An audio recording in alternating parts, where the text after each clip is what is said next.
Welcome to the latest episode of Five on the Floor on the Five Reasons Sports Network. Thanks for joining us on your favorite podcast app. We're on Google Podcasts, Apple Podcasts, Spotify, and the Five Reasons YouTube channel. Also, Red Circle. If you're on the YouTube channel, make sure you hit like, subscribe, turn the notifications on. Of course, you get more than just Heat content there. You get the Dolphins, Messi, Hurricanes, Panthers, Marlins, and more. Also, subscribe to Off the Floor. It's where you get text directly to your phone from Alex Brady, Greg, and myself. Also, columns from Mateo Mayorga, and much more. Special contests. Go to Winnow, that's with two N's, winnow.app/off the floor. Also, check out great sponsors of the Five Reasons Sports Network. One of the things we do on Off the Floor is we do Prize Picks contests. You can check out Prize Picks directly at prizepicks.com, the Google Play Store, or the Apple App Store. But make sure you're using the code 5. Make sure you're using the code 5 because it's a great deal. You get that initial deposit matched up to $100, and this is free money. You don't have to worry about rollovers or anything like that. So go to prizepicks.com to play the NFL, NBA, MLS, MLB, esports, boxing, and more. Go to prizepicks.com, use the code 5. And now, today's episode. Down to Biscayne. Yikes. 5 on the floor. Ride for my dogs. Where here's the thing. You can check the score. Hustle hard, couple scars, wearing bubble frogs. Just like Butler said, you in trouble, y'all. Kept the floor playing. Got it all band. Y'all seen the block. Stop with one hand. And Pat, we trust, it's power, have the guts. We're here to bring the heat. Y'all can hang it up. Welcome to Five on the Floor, a daily insider show on the Miami Heat and the NBA, featuring Ethan Skolnick, Greg Sylvander, and Alex Toledo, plus others from the Five Reasons Sports Network. All right, welcome back to Five on the Floor on the Five Reasons Sports Network. Here's today's floor plan. I'm Ethan Skolnick. You can follow me at Ethan J. Skolnick and at Five Reasons Sports. Just don't follow me to where I am. We're on the road this week a little bit and just trying to put podcasts out whenever something happens. So I've snuck into a hotel and I'm close to a real estate convention. So if you hear bad elevator music in the background, that might be Madonna. That's what that is. We've got Alex Toledo. You can follow him at Tropical Blanket. We're trying to update you on the latest stuff with Dame every day until this trade happens or doesn't happen as we lead up to training camp. But also we are mixing in some other episodes. Make sure you check out our episode about what Josh Richardson, who we know is going to be on the Miami Heat, will bring to the team this year. All right, so we're going to get to a couple of different things here as we go forward. And the first thing I want to touch on, just because we didn't get to this yesterday because we did the Richardson episode, was Kelly Oubre signing with the Philadelphia 76ers and Heat Twitter going into a total conniption. And look, I just want to make it clear on this, okay? We did not report that Oubre was targeted for the Heat under any circumstances. What we reported, and we were consistent on this, was the Heat actually had limited interest in him, but their interest in him was tied to Dame coming and the possibility of Caleb Martin going out. Okay, that's what we've reported on this. But it also doesn't mean that just because Oubre didn't sign here, that Dame's not being traded here. I can assure you that Kelly Oubre is not a sticking point for Dame Lillard. A player who hasn't made the playoffs in Kelly Oubre in 6 years is not a sticking point for Dame Lillard. I've also told you here repeatedly, and we have on Off the Floor and on playback, that the Heat would prefer to keep the roster spots as open and flexible as possible, regardless of what the roster is, Dame or no Dame, because they like young, hungry players competing for those spots, and they've had better luck with those type of players than the players who stay on the list forever, like an Oubre, like a Christian Wood. We've talked about both of them, and they've considered both of them, but they prefer to have young, hungry players who are developing into the next Max Strus, the next Gabe Vincent, the names that you ultimately know. They like them before their names and are actually competing for those spots. So I don't think that the Heat are losing any sleep over this. I don't think it means that Dame is not coming to Miami. I don't think that things are correlated. What matters to Dame Lillard is that Jimmy Butler is in Miami, Bam Adebayo is in Miami, Pat Riley is in Miami, Eric Spoelstra is in Miami, and Miami is in Miami. That's what matters to him, not Kelly Oubre. All right, the second thing, and then I'm going to go to you here on this, Alex. Woj had another report today, and we've made it pretty clear that, who we think that Woj is, I wouldn't say favoring in this situation, but certainly carrying a little bit of water for, and it's more the Portland organization clearly than the Miami organization. He did report today that the Heat are essentially, they want Dame Lillard, but they're essentially daring the Portland Trailblazers to find a better offer, which we have told you. We've told you that the Heat have not spoken to the Blazers about anything significant, at least this was as of last week, since after Summer League, when essentially the Heat said to the Blazers, get your house in order, If you're not going to give us a roadmap or anything, come back to us when you know basically what you want. And also, we've said they're not going to go out there, the Heat aren't, and devalue their own players by offering them all over the league. If Portland, for a 3 or 4-way trade, if Portland is not serious about ultimately consummating a deal. So nothing's changed there. The fact that, again, Woj is reporting that the Heat have essentially dared Portland to find an offer, Alex, has led to another conniption on Heat Twitter, which is like, oh, Pat's going to let Dame slip through his fingers because he's trying to get too much. No, this is business. There is no other offer out there right now that we know of, and this is just negotiation. This is what you do. Are you concerned, before we get to who this, enough more speculation about mystery teams, are you concerned about either Oubre going to Philadelphia? I don't think you were a fan of his anyway, or the fact that the Heat are essentially daring the Blazers to beat their non-offer right now, because again, the teams are not even really talking that much as far as we know. So with the Oubre thing, I mean, I'm not a big fan of his, but I was a fan of, the idea of signing him for the minimum in the same way that I was for Christian Wood. It's like guys who may have red flags, but who may have some upside for you. And then it's kind of a no risk, potentially relatively high reward type of guys that they could have taken a chance on to play a role for a contending team. I think, there was some excitement for that, just to have those type of guys playing a role because they already got a couple of value signings at the veteran minimum between Jay Rich and Thomas Bryant. I think guys are like, yeah, let's get everybody at the minimum. It would have been cool, but I'm definitely not upset about it. I think there's already kind of a jam in the front court rotation anyways. And, maybe one or two of those guys go out the door in the Dame deal, if you're counting Duncan as one, and then potentially one of the two younger guys. But even then, it's still kind of jammed up because the two younger guys are not necessarily projected to play big minutes at the moment, depending on how the rotation stands out. So again, the Oubre thing would have been weird because you would have wanted him playing a clean, nice role. The minutes would have been, I think, inconsistent if it didn't go so well from the start. I don't know. I didn't think it was the cleanest fit. And then for the second part, I thought it kind of made me laugh when I saw the way that Woj framed it, right? Where it's like he's kind of saying similar things that you guys have been saying for a while, right? When it comes to just like, well, yeah, the Heat don't have competition in the market for Dame right now, and so they're not gonna scrounge and go and give them everything, give the Blazers everything. The same thing that Windhorst said the other day, except he's framing it in this way where it's like the Heat are daring the Blazers to go find another team, right? But they may F around and find same out. Information. It's the same information. No, it is. It's just being framed in a way that is kind of like it's like Joe Cronin's directly saying to Woj, tell them that they're gonna F around and find out. Find out what. Okay, like the mystery team for I said it's basically Space Jam. Okay, it's that's the mystery team, or maybe it's the cartoon characters that Michael Jordan's Space Jam team was playing against. We'll get into some of the mystery team stuff, but I just want to hit this on the Monstars.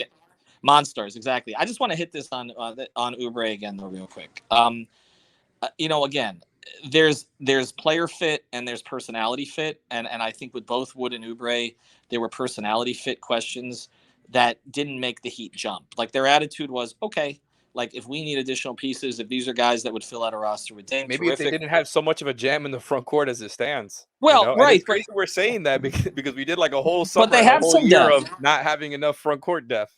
Well, they have some depth, but I disagree with those who say that they're not going to have any depth if they trade Dame. I still think that they're going to have depth in that situation. And I apologize for some of the background noise here, but I still think that that's a possibility for them to be able to fill out this roster pretty well. And again, I think when they look at the list, they say, as I've said repeatedly, the list is the list. The list wasn't going to change. And it's been the same list forever. And I come back to this quote that, an executive on the Heat said to me, when we've gone after that kind of player that's been out there forever, it hasn't worked out very well for us. And I think when you look historically at the Heat picking up, these guys who've been out on the free agent list, it has not worked out for them. Even with some of these reclamation projects, you go back to Greg Oden, Eddie Curry, there's a long list of players that they've brought in, and it has not panned out for them. So they prefer to have the young developing guy who makes a name for himself, as opposed to the name who has made his way onto a list where he can't get more than the minimum. So I'm not saying that Oubre and Wood can't be productive players. I just didn't look at them and say, okay, these are must-haves. Like, these were okay to haves. Like, that's what it is, and the Heat get Dame Lillard. Nobody's going to give a damn about Kelly Oubre or Christian Wood or anything like that. They're going to care about Dame, Jimmy, Bam. You still have Josh Richardson on the roster. You still have Kevin Love on the roster. You're likely still going to have Haywood Highsmith on the roster. By the way, I think is going to have a better year in the Heat system than Kelly Oubre would have had. They may have Caleb Martin on the roster. They may have Tyler Hero on the roster. They may have Duncan Robinson on the roster. We don't know how all that's going to play out. They may have Jaquez on the roster. But I think ultimately that this is one of those, okay, freak outs, because Heat fans are just on edge right now because they're scarred. But then I come back to this. Like, there were some younger Heat fans that were going off yesterday on Twitter about Pat always fails in these situations. I mean, how old are these people on Twitter? That's what I want to ask. Like, this is an organization that has gotten Zoe, Mashburn, Shaq, Hardaway, Dragic, Butler. I mean, go through the list of all the guys, LeBron and CB. Michael Beasley. Well, yeah, you always have to throw that in. But they've gone out and got the disgruntled guy over and over and over up through Jimmy. Now, just because they've missed on some guys, they also missed on some guys pre-Jimmy. It was good they missed on, like Mo Williams, like Gordon Hayward. Okay, sometimes going after the guy is not the best. I think in this case, this is the right guy. But this idea that the Heat can't close a deal because they didn't close Bradley Beal or some of these others, when this Heat group is the exact same front office they've been for the past 25 years, and you think that they're going to blink in a situation like this when they got Alonzo Mourning a day before the season started to rebuild the franchise back in 1995, I just think Heat fans just need to chill, frankly, on that stuff. We'll see if it actually happens, but Kelly Oubre signing in Philadelphia has no relevance to whether Dame ends up here. All right, but when we come back, I do want to get into a couple of the teams that have been floated out there. We did, Greg, myself, and Brady did a whole episode on mystery teams.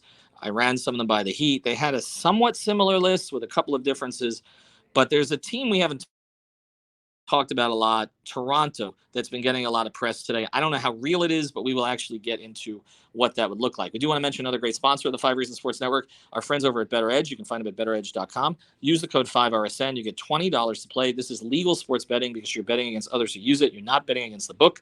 Go to betteredge.com. We have a contest there right now. This week, you can beat our guy, Andy. He goes by Goated Marino on Twitter. I don't know where the heck that name comes from, but anyway, you can beat Andy. Pretty much everybody beat Tony Schwartz last week, Sean Rochester the week before, and I'll be actually the pacer next week. So go to betteredge.com. You get $20 to play, and our contests are only $10. Seems like a pretty good deal. You got $10 in your pocket, even if you lose. So go to betteredge.com. Use the code 5RSN. All right, let's get to this. Mark Spears threw out there that there was an East mystery team. Mark is one of the reporters, as I mentioned. I have a personal relationship with Mark, but also I just trust him. He's not somebody who just throws stuff out there. He also happens to be very close with Dame. They have an Oakland connection. So, again, he's not doing Portland's bidding on this, okay, as opposed to maybe some others.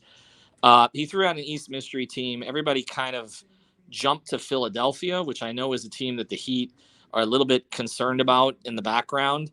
But then the speculation has kind of turned a little bit more towards Toronto, which we've talked about as a dark horse, because Masai is always dangerous, but he doesn't seem like you know which direction he's dangerous in lately. I don't know if he's trying to win, rebuild. He seems like he's sort of stuck in the middle. They didn't re-sign Van Vliet. They did go out and get a center who they re-signed, Jacob Poeltl. And of course, they still have Siakam on the roster, but they were kind of trying to move him, but he didn't want to sign an extension anywhere else. Anunoby's been in some trade talks, and Scotty Barnes seems to be one of their build-around pieces. They also signed Dennis Schroeder as a stopgap point guard. He just played very well in the World Cup. Alex, do you view Toronto as a threat here? Not a big one, just the fact that we were talking about, for so long that there hasn't really been a sleeper team brought up by other media members. Maybe we jinxed that and now the Raptors are come up, but that's not really how I feel.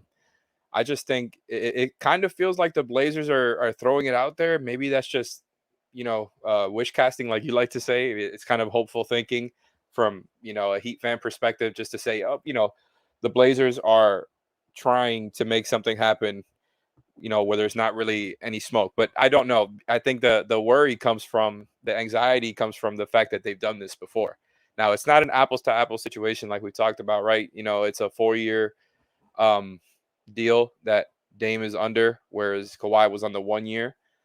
Now there's pros and cons to that for the Raptors, right? Like, Dame it's not like he's going to leave in free agency the next summer like Kawhi did, but potentially he might not want to play from the start. I don't know that he would sell himself on being good with the Raptors, but he sold himself on non-championship contending teams in the past. So who knows? I guess that's where some of the anxiety comes from. But for me personally, I don't think of him as a big threat. I've been spending the past little while trying to figure out the amount of tradable first round picks that the Raptors and the Sixers have. I know you didn't you weren't asking me about them there, and there's been some conflicting information because I've seen tweets from people who cover these teams saying that both teams only have 2 tradable firsts, but then, and again, this could be an error from my end. I looking up the draft pick situation by my math, right? A team can only trade draft picks up to 7 years out, which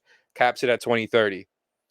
By that math, and then accounting for the Stepien rule where you cannot trade a pick in back-to-back years. By that math, the Raptors have 3 tradable firsts, and the Sixers have 4. Now, I just don't know if that's true because for the fact that I saw these conflicting tweets, it's just making me kind of second guess myself. But obviously, that changes the situation drastically if they do have more of those picks available. But even if they do, what is to say that these teams would go all in and trade all these, quote unquote tradable picks if that is the case, that they have 3 and 4 respectively for the Raptors and the Sixers? I don't know that motivation is there. Well, here's the question. I mean, there's a ton of motivations here, but there's one motivation or there's one restriction that the Heat don't face. Okay. So if we're talking about this from both perspectives and you work in what Dame wants, the difference between the Heat and say the Raptors and the Sixers, but I think particularly the Raptors, is that you're trading for a player who may not want to be there. Like that's the difference. Like we can talk about who has the most assets, right? Okay, can the Heat put together a better package ultimately with what they can trade somewhere else and how many first round picks they can get than say Toronto would? I don't know if it's Siakam you're sending out. I have no idea why Portland would want to rebuild with Siakam now at this stage. Like he's younger than Dame. I guess he's since he's a front court player, but does that really make a lot of sense? Does it make sense to swap for Anunoby, who I know Dame kind of wanted to play with from all the reports we heard, something that Sean Highkin told us in the podcast too. So you're swapping him for him. I mean, I don't think he wants to play with him like he wants to play with Bam, but that was one of the guys. And then of course, do you end up swapping Scotty Barnes, who seems to be, again, would be duplication for some of what Portland has already, which is one of the issues. But again, the thing that those teams, and particularly a Toronto, would face is the part of gutting your roster, not just for a guy who's 33 years old and is going to make $63 million in the last year of his deal, but gutting your roster for a guy who doesn't want to play for you. Like the Heat don't have to deal with that. They know he wants to play for them.